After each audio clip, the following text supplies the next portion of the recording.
I found explicit emails between my fiancé and his ex where he says he's still in love with her, trashes my body, and admits he can't even get off unless he's thinking about her, and I'm ready to pack my bags without saying a word. My fiancé, Dale, and I have been together for 5 years. We are as solid as I guess anyone thinks they are before something like this blindsides them. I am in total and complete shock. I'm just sitting here shaking. I can't even cry yet. Dale is at work right now. I haven't texted him or called him or anything at this point. When we got together, he had just broken up with his college sweetheart. She was his first love. I was afraid I was just a rebound. He said that wasn't true. I believed him. Rest is history. Sorry as this is rushed and all over the place. Nothing makes sense in my head right now. I used his laptop about 2 hours ago to open his contacts list he has saved on there so I could get addresses for our wedding invites. Been telling him to get those to me for over a week, so I decided to do it myself. He keeps his contacts info on his email. When I opened his email, I saw an email on the very top of his inbox with the subject line Jen, fake name, how can I win? The subject line got cut off after that, so I couldn't see more without clicking. Jen is the name of his ex from college. I sat there for at least 10 minutes trying to decide if I should open it or not. But then I decided he should have nothing to hide, so I did. The rest of the subject line was, Jen, how can I when you still exist? The email was her replying to a string of emails between the two of them that has gone on for over a week. Long story short, Dale is still in love with Jen. He thinks about her constantly. He'll never find another woman like her. Even worse is that he makes fun of me and she laughs about it. One email she asks him why I don't make him happy and isn't he satisfied with me? I can't remember word for word, and I don't feel like reading it again, but he said something like she tries. She's just not good though, way too vanilla. I love her, but the only way I can get off is when I think about screwing you and how dripping you'd get. I think every inch of my bed was soaked from you. I have the biggest heart on just thinking about it. And then she answered with a bunch of lol-s and said she felt sorry for the poor girl. Another thing he said was that he made fun of me for having a large scar across my chest, onto my left breast, which has disfigured the nip a bit. He said it looked like something out of Edward Scissorhands. That is almost too much to bear. He might as well have punched me in the gut. I was in an awful car accident when I was a teenager. I had a big piece of dashboard shatter and basically fly into my chest. I almost died. I've never been ashamed of the scar. It's like a constant reminder that I survived something a lot of people don't, and I should be grateful to be alive. The slight disfigurement of the nip doesn't bother me either. I've always had the attitude of if someone doesn't want me because of a nip, screw them. But to hear him make fun of something he knows is a result of something so major in my life, my friend was thrown from the backseat and lost her life, is just. I have no words. The emails go on and on. Some are explicit. One she described how she just self-pleasured while thinking about how he used to go down on her for hours. I'm assuming that these emails are just a small portion of their contact. The first email in the thread was Dale talking about how he doesn't think he can marry me and that he thinks about leaving me almost constantly. He said if she lived in this state he'd already have left me. It didn't sound like the first time they'd reconnected, so I'm guessing if I snooped I'd find texts as well. I don't need to snoop further. I've seen all I need to. Obviously I'm not going to stay. Despite what he said about me, I'm pretty great and I know this. He said he misses backdoor. Apparently I'm too vanilla to give it to him. Thing is, I've tried to initiate that as I enjoy it and he told me he wasn't into that. So he lied. Just to cast me in bad light. I'm so freaking mad I just want to throw his crap into a pile and light it on fire. But I won't. Because I don't want to give him the satisfaction of knowing how much he hurt me. I'm not sure why I posted here. It's too fresh to talk to my friends and family. Should I just pack my stuff and leave with no explanation? Just ghost? I've got too much dignity to scream and cry in front of him. I don't know what to do. I don't know if I want comfort or advice or what. I just needed someone to know what happened so I don't feel so alone right now. Update. Hey everyone. First off, thank you for caring so much about my situation. You all have great advice, encouragement, and you help me hold on to the strength I need to make it through this. I still have a lot to get through and I'm hurting so much right now. It comes in waves. Sometimes I feel so empowered and strong, then 10 minutes later I'm crying in a ball and feel like I can't move or do anything. Last night I texted Dale and told him that my best friend, Jake, had gotten into a fight with his boyfriend and I was going to go stay with him so he could vent and have somebody with him. I told Jake what happened and showed him the emails. I took pictures of them on my phone in case I needed them for whatever reason. Jake and his boyfriend Mike, who he had obviously not gotten into a fight with and was there, were infuriated, and we all just sort of cried together for a while. They stayed up with me almost all night helping me figure out my next moves. We all agreed that taking the high road was the best route. We made a list of all the things that were necessary to get out of the apartment. Mike is a property manager for a different apartment complex, so this morning he called my property manager and gave her a very condensed, detail-free version of what was happening. I have always thought it important to get to know your property manager in case you ever have a situation where they can help you out, so she always really liked me. Dale and I have been paying rent on a month-to-month basis for about 3 months because we were starting to look for houses to purchase after we settled down after the wedding. My property manager told Mike that working out getting my name off of the rental agreement wouldn't be a problem and to not worry about the 30-day notice that she typically requires for a tenant moving out. As far as finances go, I make about 70% of our combined income and Dale only covers about 30%. When Jake, Mike, and I were discussing the logistics of me moving out, Mike brought up the point that Dale does not make enough to cover the required 3 times rent and income each month. Meaning he will most likely be given notice to move out if he cannot find a roommate fast. We lived in a 1-bedroom, so I doubt he'll be able to find someone quickly who is willing to sleep on a couch versus having their own bedroom. Especially since I purchased the couch, so there isn't even one there anymore. The thought of this brings me great pleasure, as I'm sure you can imagine. Jake and I each called out of work today and we rented one of those mover pickup trucks. We were pretty organized after making our list, and it only took us a couple of trips to get my stuff out and into Jake and Mike's garage for the time being. Dale texted me a couple of times asking how Jake is and if I'm coming home after work tonight. I told him I'm already home, not exactly a lie, I was there at the time, and then I said Jake was going to be okay and that I just couldn't believe how awful people can be to the people they love. Dale agreed and said that he was glad he had such a good girl like me. It was tempting to say something about how I'm just so vanilla that way. I didn't, I just told him to always remember that, how great I am to him. He said of course he would. That felt pretty satisfying, and I hope he does remember that every day for the rest of his life. Whoever it was that posted about the vanilla ice cream idea, Jake, Mike, and I laughed about that hysterically last night. It was the first thing that made me laugh like that and maybe the only thing for a while, so thank you for that.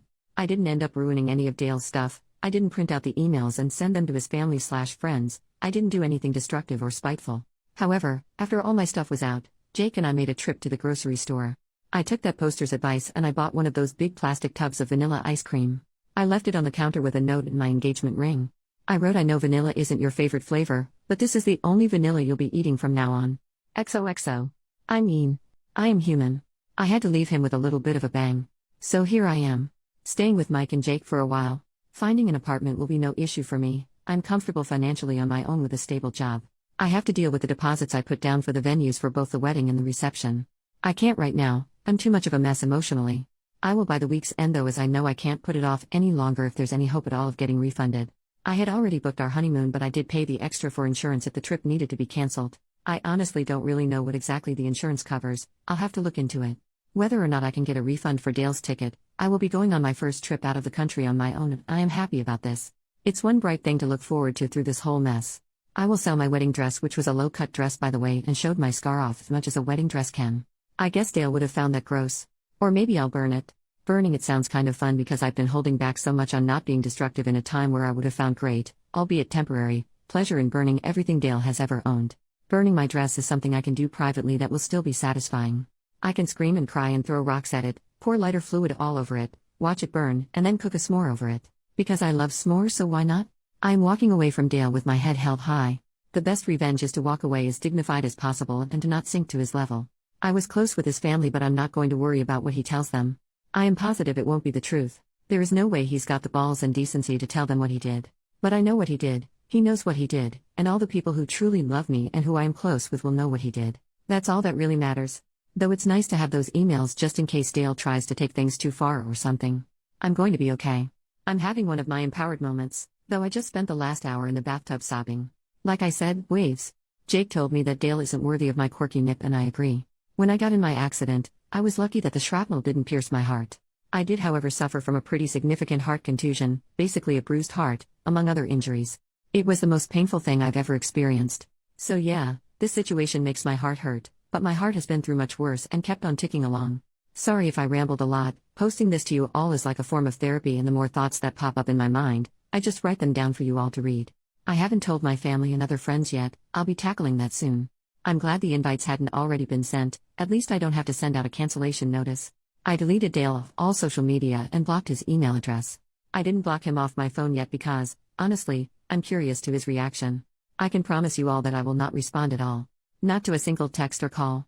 But I can't help but be interested to see how he reacts. I will block him tomorrow though. Mike told me that the second his messages turn ugly or hateful because I'm not responding, block him. He doesn't want Dale to hurt me any more than he already has. He's right, and I really do plan to block him regardless by tomorrow after seeing his initial reaction. I guess that's all I have to update. Thank you all for caring about me. I will continue moving forward, and I will never stop wearing clothes that show my scar. I've never hidden it before, and I'm not going to let some jerk make me feel like I should. From the bottom of my heart, thank you all for your love. You gave amazing comments and messages. I will never forget the nice things you all have said to me. Seriously, thank you. P.S. I think I will dress up as Edward Scissorhands for Halloween. Edit. So last night got pretty crazy. It started with Dale playing dumb and asking what was going on, and what did he do? Like I promised all of you, I didn't respond. The jerk knew exactly what he'd done. He just kept texting and kept texting. One text that I found particularly infuriating was, "I can't think of anything I have done to deserve this. Whatever you think I've done isn't true. I'm sure you just misunderstood and I can explain. I mean, damn, you didn't have to be so dramatic and just leave me like this." I love how he was already saying that I just misunderstood what I think he's done and that he can explain. He's such a crappy person that he wouldn't even just come out and admit to the emails and say he's sorry. And then to call me dramatic. The texts progressed into angry ones. Here is a string of texts from him, word for word, except that I corrected some grammar because his grammar is ridiculous. Each text was probably sent about 2 minutes apart, sometimes less. Just so you understand the level of crazy here, I will refer to myself as L in these because he uses my name a lot and my real name starts with an L, so seems appropriate. I blocked him after this, by the way. Baby, you know how much I love you. I'm at a loss right now. I don't understand. Why won't you answer me? I just tried calling. L, please pick up. We are getting married. I thought you cared about me. I guess I was wrong. I guess you are cold-hearted. L? Baby? Are you okay? At least answer me so I know you are okay and not hurt or something. Seriously? L. Seriously, you're a beach. I didn't mean that. I'm just getting really worried and upset. He took about a 20-minute break between that one and this monstrosity. You know what? I did mean that. You're a effing beach for doing this. If you were unhappy, you should have told me. I can't believe you would do this to me. I love you. You are just like your father, but even worse because at least your mom is a cunt and so are you, so who can blame him? Don't ever contact me again or come crawling back, and good luck finding a guy who will love a effing circus freak bitch.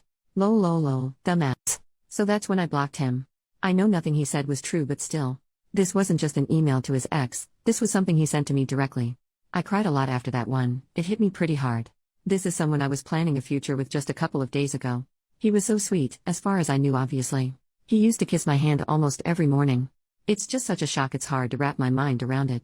Last night was a really tough night to get through for me. I keep reading back what I wrote in this update last night, and it helps to keep me feeling strong. I keep reading all of your lovely comments and messages from the original post, and it helps to keep me feeling loved and strong. Jake and Mike are wonderful, and I'm lucky to have them to hold my hand and help me through this. Though his texts hurt me, they also reaffirm that he's a spineless weasel and that I 100,000% did the right thing by leaving. He's making it really easy to get over him. Sorry this got so long. I wanted to really include you all in what's happening. Thanks for checking in on me and caring about what happens to me. Love to you all. Little update. I had a lot of people PM me asking if there were any signs that Dale was a jerk so they know what kind of red flags to look out for. Honestly, no. I wish I could say yes to that so I could potentially prevent others from going through what I did or something similar. He was very attentive and loving. He never once made fun of my appearance. To my face, he seemed to appreciate my ambition and independence. I never felt controlled or criticized for being a financially stable, educated woman. I had a therapist after I lost my friend in the accident. My father had also walked out earlier that year, so we were discussing this and how I hadn't seen it coming. My therapist told me that people can make you see whatever they want you to see, but that they can't keep up the facade forever. Things almost always come to a head eventually. The only thing you can do is be secure enough with yourself to understand that the faults of others has nothing to do with you. Just make sure you surround yourself with enough good people that you can afford to lose one or two along the way. I suppose that would be my advice on the matter. Love people openly and let yourself be loved, but always keep hold of yourself and make sure you have yourself covered should someone let you down along the way. As far as the dress goes, I believe I will take the advice of many of you and donate it to flood victims. It is a beautiful gown. I think what I will burn instead is my reception dress. I've got to burn something. Second update. Hey Reddit. I am doing great. I haven't spoken to Dale since our split, though he did show up at Jake and Mike's place twice and they had to basically shoo him away, and he would send flowers and cards to Jake and Mike's place for me for close to 3 months before giving up. I have no idea what is happening in his life these days, which is a wonderful thing. I ended up going on my honeymoon alone and it was fabulous. I went to Spain and had such incredible experiences. And the food. You all, it was wonderful. About 5 months ago I bought a home. My very first home. Just a small little starter home, and it's not much, but it's mine and I love it. I've also done a fair share of traveling. Mostly by myself because there is something just empowering and magical about traveling by yourself. Quiet moments alone, just taking in amazing sights and experiences. Though I've also traveled with Jake to Canada, which was a very fun trip, and had a Vegas trip with 5 other friends. As far as my romantic life, I'm having fun. I'm staying single, and I would like to stay single for a while. Unless I meet someone who just sweeps me off my feet. I have met some men during my travels and around the city that seem to have no problem with my circus freak scar though. So that's about it. I am forever grateful to how much you all rallied around me and lifted me up during a very low time. It meant and still means so much. You are all wonderful, kind people. Even when I logged on to this account today for the first time in months, I still had people messaging me words of encouragement as little as 2 weeks ago. That is, not to sound corny, sort of magical. That complete stranger shows such compassion. Thanks for being rad, Reddit.